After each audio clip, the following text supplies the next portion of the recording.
estava observando o interesse dos irmãos em orarem uns pelos outros. E eu achei isso tão interessante, esse relógio de oração que tem no meio das mulheres. Nós temos um grupo de mulheres de oração. Tem sido uma bênção esse grupo. Quem quiser entrar aí no WhatsApp, me procura. Procura a Denise. Cadê a Denise? Está dando aula. Ah, tá ali. Procura a Denise também. Dê o seu nome, venha orar com a gente. É bênção para a tua vida orar por pessoas. Você sabe que semana passada nós estivemos conversando com uma irmã aqui que precisava conversar, o pastor Márcio e eu. E ela estava meio brava com uma situação. E ela disse assim: olha, pastor, a partir de hoje eu não oro mais por fulana. Que no caso era parente dela, essa pessoa. Falei, não. Quem falou para você que é bênção para você parar de orar? E outra coisa, lá em 1 Samuel disse assim, ó: mas quanto a mim, longe de mim, que eu peque contra o Senhor, deixando de orar pelos meus irmãos. Antes vos ensinarei o caminho bom e correto. Falei, não, você não encontra um respaldo na Bíblia para parar de orar pelos seus familiares, cunhados, sobrinhos. Amém? E aí eu também me lembrei da história de Jó. O quanto ele foi abençoado por orar por seus amigos. Uma história impressionante. Fiquei analisando desde o início da história. O quanto é importante a gente aprender a palavra de Deus e como a gente cresce. Mas antes de ler, eu queria ler um comentário de um livro que eu li essa semana que falava justamente sobre Jó. E esse autor americano, ele disse assim, ó, presta atenção. O objetivo específico é mostrar desse livro e dessa história que existe um propósito divino benevolente por trás do sofrimento do justo. Existe um mistério no sofrimento, na angústia, em que o Senhor trabalha. Vocês viram a palavra que ele usou? Os justos. Nós que fomos justificados. Então, se existe alguma teoria na sua mente de que Deus não permite que um justo seja aprovado, ou que um irmão da igreja fique doente, já foi derrubada. Porque se fosse assim, nós não poderíamos usar nem óculos. Os irmãos dos óculos aí, óculos é uma enfermidade, gente. A gente não está enxergando bem. E sem falar nas outras. Então, vamos entender juntos e aprender. O Senhor tem propósito em todas as coisas, a palavra diz. A Bíblia diz que há um propósito para todas as coisas debaixo do céu, inclusive na enfermidade, no sofrimento. E ele diz mais: se Jó pudesse tão somente ter conhecido os planos dos céus, pouco antes de que lhe sobreviesse a provação, e se pudesse tão somente saber o resultado do seu sofrimento, ou seja, Jó não sabia da conversa do inimigo com Deus antes do sofrimento dele, e não sabia no que iria gerar aquele sofrimento. Ele não teve explicação nenhuma.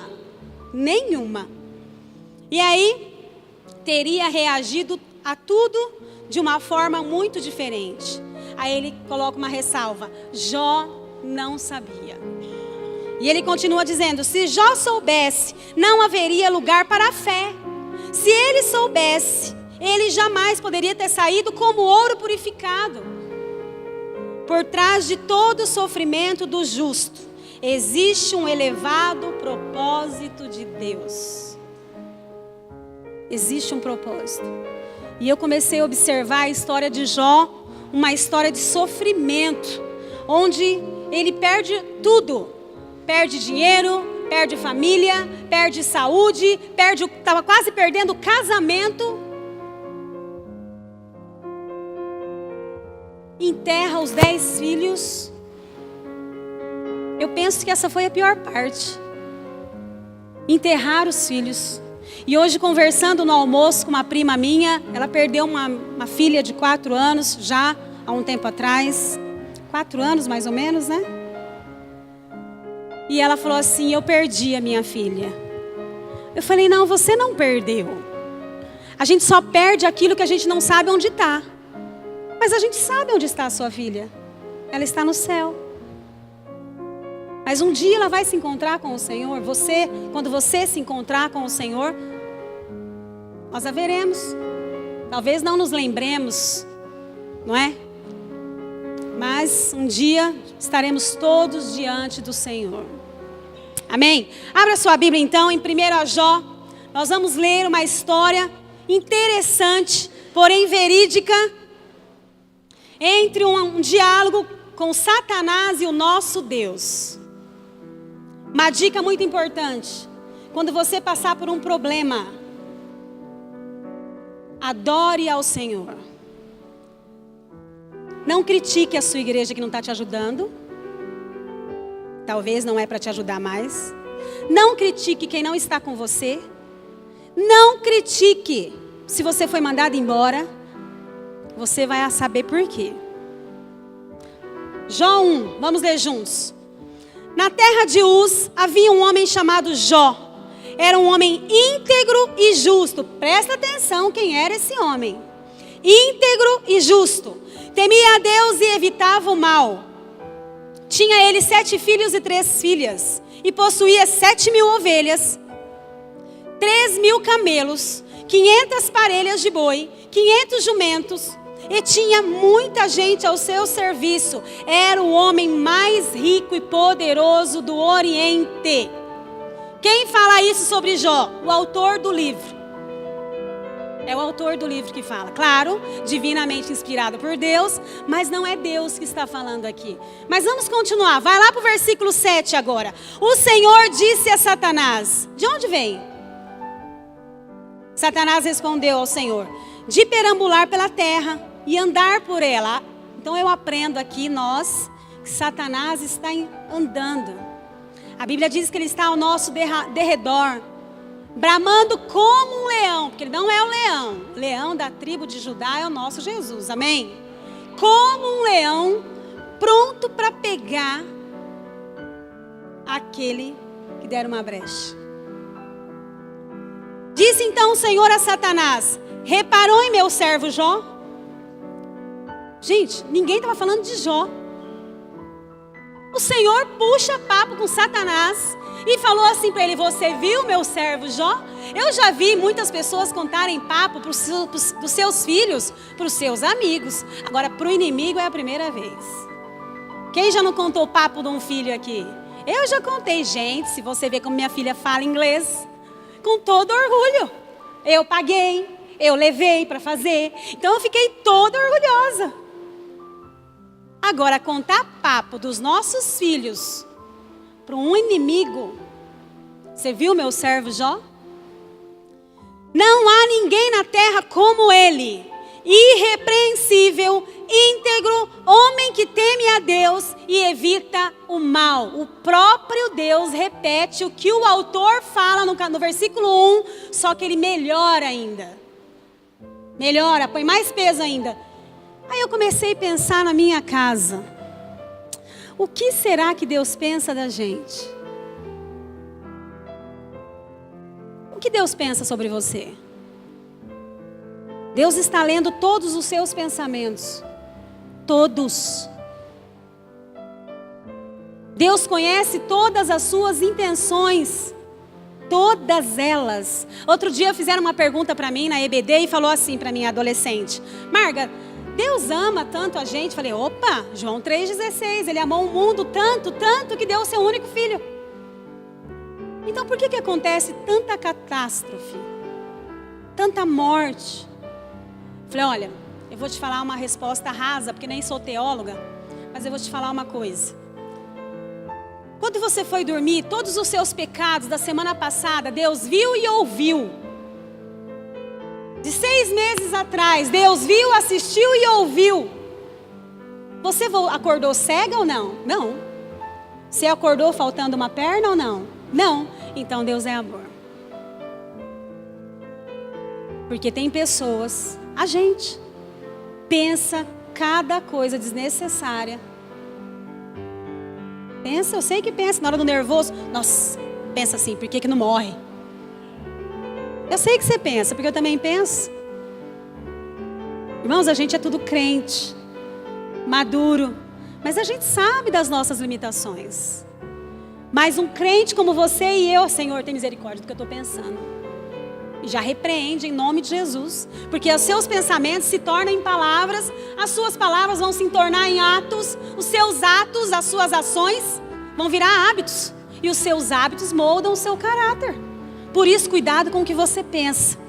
Cuidado. Eleva o seu pensamento aí para o alto. Tudo que é bom, tudo que é puro, tudo que é honesto, tudo que é justo, nisso você pensai. Amém? Então, continuando. E evita o mal. Deus está falando do próprio Jó. No versículo 9. Será que Jó não tem razões para temer a Deus? Respondeu Satanás. Olha aí, Satanás. Será que Jó não te ama desse jeito, Senhor? O Senhor cercou a vida dele de bênçãos. O Senhor deu carros caros para ele, que são os camelos, que eram caríssimos. O Senhor deu jumentas. O Senhor deu saúde para Jó. O Senhor deu 10 filhos. É o homem mais rico do Oriente. Ele tem razão para te adorar. Olha aí, Satanás jogando uma isca. Mas Deus, não é que ele caiu na conversa de Satanás, mas ele sabia quem ele estava colocando na prova. E ele sabia que ele não ia perder. E não perdeu. Será que o Senhor colocaria você numa prova e falaria para Satanás: pode mandar passar uma mulher aí, com uma roupa curtinha, meu filho não vai olhar, eu conheço ele. Pode passar esses rapazes aí com droga, ela não vai pegar, eu conheço. Ou será que o Senhor não pode pôr você em nenhuma prova? Porque Ele sabe o que vai acontecer? Acaso não puseste uma cerca em volta dele, da família dele, de tudo que ele possui? 11. Mas estende a tua mão, e o Senhor diz: mas estende a sua mão e fere tudo que ele tem, e com certeza ele te amaldiçoará. Que é o diabo que está falando ainda, né? Ele te amaldiçoará. Onde eu estou aqui? O Senhor disse a Satanás: pois bem, tudo que ele possui está nas suas mãos. E a gente sabe da história, não vou ler tudo, que é muito comprida. A história são 42 capítulos. E a gente sabe que naquele mesmo dia foram acontecendo tragédias em cima de tragédias. Tragédias, e foi perdendo tudo. Perdeu família, perdeu riquezas, perdeu saúde. No meio de uma tragédia, de perder os 10 filhos, de perder a saúde, de perder toda a sua riqueza, ele foi morar na rua. A própria mulher dele fala: Jó, nega esse teu Deus aí, morre. Estava perdendo o casamento. O que mais faltava perder? E Jó prostrou-se no chão em adoração. Olha que a gente aprende uma situação, uma história profunda. Às vezes perdemos o nosso dinheiro, reclama da igreja para todo mundo que encontra. Perdi o namorado, reclama por que Deus permitiu. Perde talvez a faculdade que não consegue fazer, onde Deus estava. Por que o Senhor permitiu isso aí? E nós aprendemos com Jó, com tantos outros da palavra de Deus. Lembra-se de Abraão? Chegou com o filho dele, o moço, no início ali do monte, falou para os servos dele assim: fica aí. Ele ia adorar a Deus, ele ia sacrificar o próprio filho. Olha o que ele falou: fica aí, que eu vou subir ali, vou adorar o Senhor e logo voltaremos. Ele tinha certeza que Deus ia fazer alguma coisa, mas ele foi, adorou. Então o segredo, muitas vezes para a nossa vida virar a página ruim, é a adoração. É a adoração. Sabe, hoje eu estava conversando com essa minha prima, de ter perdido a filha dela. Gente, é o bem maior que nós temos na nossa terra, nessa terra. São os nossos filhos, a nossa família. Eu não daria minhas filhas para morrer por ninguém, nem pelo Márcio.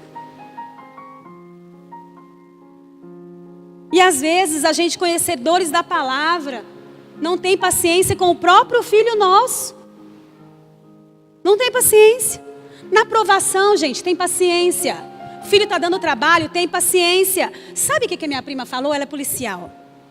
Ela disse que uma vez ela recebeu uma ocorrência, que uma filha chamou a polícia para um pai. E ela foi. Ela chegou e disse para... O que está acontecendo aqui? Ela falou assim, meu pai não quer deixar eu entrar em casa. Aí ela falou assim para ele, mas o que você fez? Que ele não quer deixar você entrar. Ah, sabe o que é? Eu estou chegando agora de um baile funk. Ela virou para essa menina e falou, o quê? Você tinha que ficar aqui fora mesmo. Você sabe o que acontece nesse baile funk? Nisso o pai da menina saiu. Ela falou, olha senhor, hoje a tua filha vai entrar. Deixa ela entrar. Mas a próxima vez que eu receber uma ocorrência nessa casa, porque a tua filha foi num baile funk, eu que vou bater nela. Policial. E às vezes o teu filho ou a tua filha não faz um terço disso. E a gente não tem paciência. Não gosta nem de dar aula na classinha. Depois você quer ter um filho, um pastor. Você tem que semear. Tem que ter paciência. Força a vir para a igreja. Enquanto é criança, ensina a criança no caminho em que deve andar. Né, pastor Pedro? É quando for criança. E a Bíblia diz ainda, continua falando, quando for velho não se desviará. Mas o negócio é criança. Ah, vai ficar na casa não sei de quem. Não, hoje tem culto. É para a igreja que ele vai. E você vai colher alegrias, o prazer de ver o seu filho na presença do Senhor. Mas aqui Jó perde tudo, inclusive os seus filhos, a família, e ainda adora ao Senhor. Olha que interessante. E ainda consegue adorar ao Senhor. Quando você não souber o que você fala, não fala. Não fale. Você está fazendo com que você permaneça na prova. Adore ao Senhor aí. Se estiver com vergonha de alguém, vai no seu quarto lá, ajoelha, clama ao Senhor, busca a Deus, não ache um culpado. Jó tinha culpa de alguma coisa aqui? O próprio Deus fala dele. Reparou no meu servo Jó? Puxou um assunto com o diabo e ainda faz propaganda do filho dele. Você viu como que ele é? Não há ninguém na terra como Jó. O próprio Deus declara.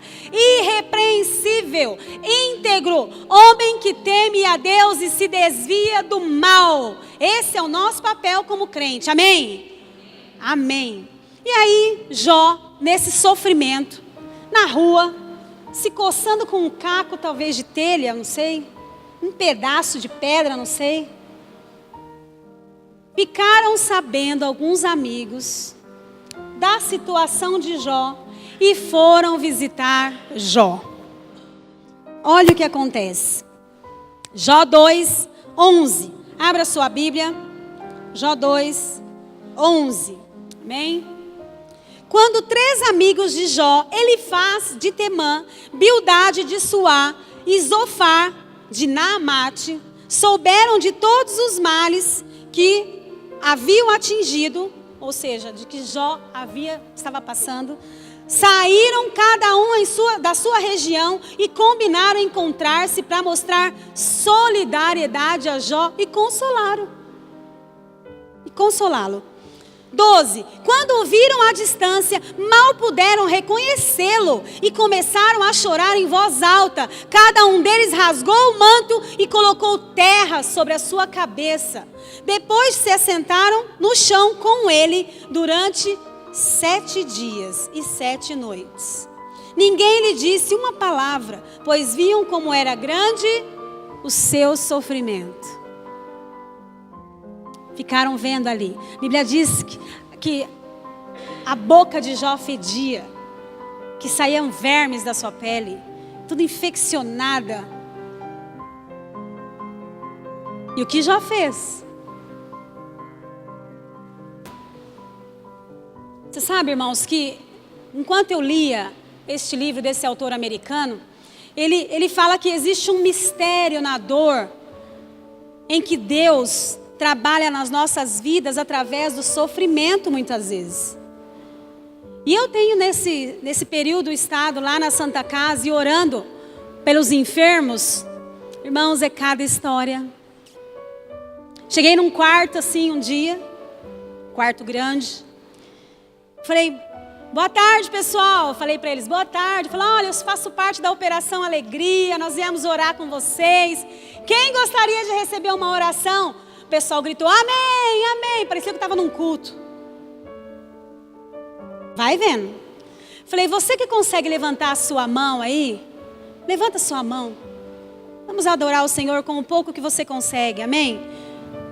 As mãos com catéter, machucado de acidente, mas estava lá levantando a mão, quebrantado, queria a oração. Olha aí. E ali nós oramos. Chega os médicos, a gente tem que parar, né? Mas como eu olho de olho aberto, Senhor abençoa os médicos também, os enfermeiros, eles já vão fazendo o serviço deles, amém, amém. Vão tudo entrando ali, junto. Não sabemos ali quem tem mais dinheiro que quem tem algum cargo. Todo mundo enfermo, todo mundo querendo oração, todo mundo quebrantado. Encontrei um rapaz, estava todo machucado. Pensa num rapaz machucado. Eu falei, eu não costumo perguntar o que a pessoa tem, mas eu não me contive. Eu olhei, o que aconteceu com você? Ele falou assim, olha, Deus me salvou. Sim, eu não duvido. Ele falou assim, eu estava voltando do meu trabalho, aí já veio na minha cabeça, trabalhador, né? Estava voltando do meu trabalho e um ônibus me fechou com um caminhão. Para eu não cair debaixo do caminhão, caí debaixo do ônibus, a roda do ônibus enroscou na roda da minha bicicleta e foi me puxando, me machucou todinho, como você está vendo. Olhei bem aquilo. Falei, você conhece o Senhor? A mulher dele já olhou para mim. Não te falei que você tinha que ir para a igreja? Falei, olha gente, já arrumou o caminho para mim, igual o João Batista. Na verdade, para a palavra chegar, né? Para o Espírito Santo trabalhar. E eu peguei e falei assim, vai para a igreja. Por que Deus pouparia a sua vida? Deus tem um propósito na minha vida. No mesmo dia saindo, um rapaz todo machucado, meu Deus. Aí eu olhei para ele assim, vamos orar? Vamos orar. Ele falou assim, eu estou passando por um problema. Eu falei, não, você não precisa me falar não. Sabe por quê? No fundo do poço, a gente só tem um lugar para olhar, para cima. Eu falei, olha para Deus. Quando eu comecei a orar, porque a gente ora de olho aberto, né? A pessoa fecha os olhos, a gente continua olhando para ver se... O pai dele começou a interceder atrás, falei assim, o homem é crente. Acabei a oração, falei assim, você... conhece a igreja? Conheço, mas eu estou desviado. Falei, é tempo de você voltar. Falei, o senhor é de igreja? Desviei também. Falei, entendi. Vocês ficam olhando para as pessoas e saem da igreja. Ele falou, foi isso mesmo. Falei, claro, não tem outro motivo para uma pessoa sair da igreja, se ele não olhar para alguém. Porque são pessoas que estão cuidando de igreja. São pessoas. Falei, volte para a igreja. O Senhor poupou a sua vida porque Ele tinha um propósito. Então o Senhor tem um propósito no sofrimento, seja ele qual for ou não. Tem. Mas o nosso papel, como os amigos de Jó aqui, não é julgar também. Por isso você está passando por isso, ó. Não é dizimista. Por isso está passando por isso. Você não sabe como que essa pessoa era. Porque os amigos de Jó chegaram para consolar a Jó. Passados 7 dias... já começaram a conversar, já se tornaram os doutores, já se tornaram os julgadores, porque estavam melhor, pelo menos naquele período, né? Tinham ainda suas riquezas, tinham ainda sua família, tinham saúde, e Jó daquele jeito. Eles não tinham argumentos profundos para falar de Jó, como Deus falou, porque eles não conheciam o coração daquele homem. E nós vemos quase os 42 capítulos desse diálogo, desses homens para com Jó, e Jó com argumento, falando, e Jó declara uma das coisas, uma das frases mais bonitas do livro dele. Ele declara, eu sei que o meu Redentor vive, e que por fim se levantará sobre essa terra. E ele continua dizendo: e depois que o meu corpo estiver destruído em carne, verei a Deus. No 27, e eu o verei com os meus próprios olhos, e eu mesmo, não outro, como anseia o meu coração no meu peito. Eles começaram a massacrar Jó, com vários argumentos. Chamaram Jó de adúltero. Não é possível você estar passando por tudo isso. Você adulterou, você roubou os órfãos e as viúvas. Alguma coisa você fez, Jó. Aí entra outro amigo dele ainda, um mais novo. Gente, um debate virou aquilo.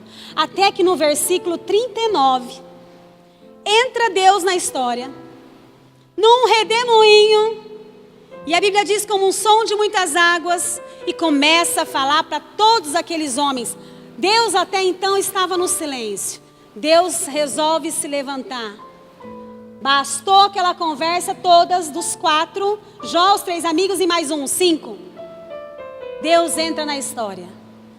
Não para explicar para Jó, porque Jó num dado momento começou a argumentar também, porque começou a se queixar, começou a se defender o tempo todo, e Deus entra na história, e ele começa a fazer indagações do capítulo 39 ao capítulo 31, ele faz mais de 70 indagações para Jó. Jó, acaso você sabe o que eu fiz no firmamento? Acaso você sabe quantas estrelas eu fiz e o nome que eu dei para todas elas? Você estava lá, Jó, quando eu separei a água da terra seca? E ele foi falando, e foi falando, e foi falando. E Jó, a Bíblia diz que ele pôs a mão na boca. O que eu falei, o que eu fiz? Mas neste período em que Deus começa a falar com Jó, o próprio Deus, ele começa a falar todos os seus feitos para Jó, fez uma lista, e ele foi conhecendo quem era Deus, a grandeza de Deus, o que Deus é capaz de fazer, o que Deus fez. Fala até quem alimenta os animais, quem cuida de todas as coisas, quem fez a noite, quem fez o dia, Jó. Todo momento falando, você sabe, você estava lá, acaso você pode me aconselhar, Jó? E a conversa foi extensa. E aí, Jó, num dado momento, ele diz para Deus: antes eu te conhecia de ouvir falar, mas agora os meus olhos te veem. Mas espera, não é isso que fala no capítulo 1 do versículo 8. Conhece o meu servo Jó, o homem mais temente, o homem reto, o homem que teme ao Senhor, íntegro. Aí ele fala, com todas essas qualidades de Jó, ele volta lá e fala para Deus, para o próprio Deus: antes eu te conhecia de ouvir falar. Então o segredo é ser como o Jó, tentar ser como ele, mas conhecer ao Senhor. Com tudo que o Senhor fala de Jó no versículo 8, nesse capítulo 42, no fim, ele disse: antes eu te conhecia de ouvir falar, mas agora os meus olhos te veem. Abre lá comigo então, Jó 42, nós já estamos terminando. Diz assim: então Jó respondeu ao Senhor: eu sei que tudo podes. Claro, Deus já falou tudo para ele como foi feito. Deus acabou de fazer um relatório, de contar o que ele fez, tudo. Eu sei que podes fazer todas as coisas e que nenhum dos seus planos podem ser frustrados. Ou seja, não existe o acaso, não existe sorte. É Deus quem faz e desfaz, dá o trabalho, tira o trabalho. Não era, gente? Não foi Deus que mandou Moisés lá para o Egito? E não foi Deus que falou: sai daí, Moisés? Não foi? Tudo tem tempo, gente. Aí o terceiro: tu perguntaste quem é esse que obscurece o meu conselho sem conhecimento? Certo é que falei de coisas que não entendia, coisas tão maravilhosas que eu não poderia saber. Olha o que Jó fala: falei de coisas maravilhosas que eu não poderia saber. Ele reconhece a sua limitação. Conheça o Senhor e reconheça a sua limitação. Deus não tem obrigação nenhuma de te dar nada, Ele já te deu a salvação. Ele não tem obrigação nenhuma mais com a gente. Mas a palavra diz que Ele nos daria vida e vida em abundância. Mas nós estamos aprendendo nessa noite que Deus não deixa de ser Deus no sofrimento, que Ele não te abandonou no sofrimento. Ele está assistindo todas as coisas. E o próprio Deus começa o assunto com Satanás e diz: você viu meu servo Jó?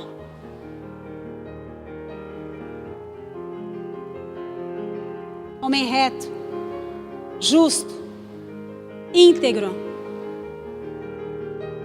Mesmo assim, em um dado momento, Jó começa a se queixar, se lamentar, perguntar. E olha no versículo 7 do capítulo 42. Tu disseste, agora escute, e eu falarei. Vou fazer-lhe perguntas e você me responderá. O próprio Deus. 5. Meus ouvidos já tinham ouvido a teu respeito, mas agora os meus olhos te veem. Por isso, menosprezo a mim mesmo e me arrependo no pó e na cinza. Ele se menospreza, sendo um servo de Deus, sendo um homem íntegro, sendo um homem reto, como a Bíblia diz. Ele está se menosprezando como se ele fosse um ladrão. Ele está se menosprezando como se ele fosse um adúltero.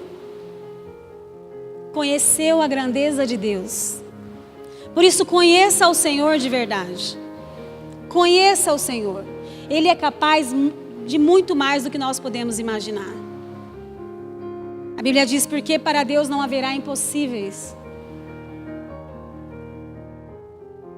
Depois que o Senhor disse essas palavras a Jó, disse também aos seus amigos, Elifaz de Temã, estou indignado com você e com os seus amigos, pois vocês não falaram o que é certo ao meu respeito, como fez o meu servo Jó. A conversa virou para os amigos. Se você não pode falar coisa boa para as pessoas, quando elas estão passando por problema, não fale nada, porque vai virar a conversa com você. Não fale nada, para de achar uma razão. Os amigos de Jó começaram, você deve ter roubado alguma coisa, você deve ter adulterado, você deve ter matado alguém, Jó. E começou aquele debate que não chegaram em lugar nenhum, e Deus pôs ordem na bagunça, ainda repreendeu o amigo deles e disse, vou ler novamente. Estou indignado com você e com os seus 2 amigos, pois vocês não falaram o que é certo a meu respeito, como fez o meu servo Jó. 8. Vão agora até meu servo Jó, levem 7 novilhos, 7 carneiros, e com eles apresentem holocaustos em favor de vocês mesmos. Meu servo Jó orará por vocês, o que vocês merecem pela loucura que cometeram. Vocês não falaram o que é certo a meu respeito, como fez o meu servo Jó. Então Elifaz de Temã, Bildade de Suá, Zofar de Naamate, fizeram o que o Senhor lhes ordenara. E o Senhor aceitou a oração de Jó. Às vezes vemos uma pessoa desempregada, a gente acha que é melhor que ela. Às vezes nós vemos uma pessoa enferma, a gente está como os amigos de Jó. A gente não tem argumentos profundos para falar o porquê dessas pessoas. Por que elas estão assim? Quando, no entanto, nem existe muitas vezes explicação do próprio enfermo, mas dos que estão em volta. Entendeu? Às vezes existe uma pessoa enferma dentro da sua casa. Não é nem para atingir o próprio enfermo, mas os que estão em volta. Então, o melhor papel que nós devemos fazer, quando nós não soubermos o que falar, fique em silêncio. Não ache um culpado. Depois que Jó orou por seus amigos, o Senhor o tornou novamente próspero e lhe deu em dobro tudo o que ele tinha. Olha só, 7.000 ovelhas, lembra? 14.000 ovelhas, 6.000 camelos, 1.000 juntas de boi, 1.000 jumentas. Mas ele não deu 20 filhos. Ele deu 10. Foi a resposta que eu dei para minha prima hoje. Aqueles 10 filhos, eles não estão perdidos, eles estavam com o Senhor. Então 10, mais esses novos 10, 20. Então o Senhor deu 20 filhos para Jó. 20 filhos. Por isso, Continue orando pelos enfermos. Não ache um culpado ou uma razão. E o Senhor não vai ficar muitas vezes explicando para nós. Ele nem foi se explicar para Jó. Ele foi a indagar Jó. Quem era Jó para perguntar as coisas para Deus? E ele começa a fazer, eu acho que é 70 ou quase 70 perguntas. Ele faz 70 mais ou menos indagações para Jó. Quem é você, Jó? Você estava lá quando eu fiz isso? Você conhece isso? Você conhece as estrelas? Então, não discuta com Deus. Existem momentos que nós temos que ficar em silêncio. Quero orar com você neste momento. Você que está passando por algum tipo de sofrimento. Nós não sabemos o final dessa história. Aqui na terra nós não sabemos o final. Mas a Nova Jerusalém nós já sabemos.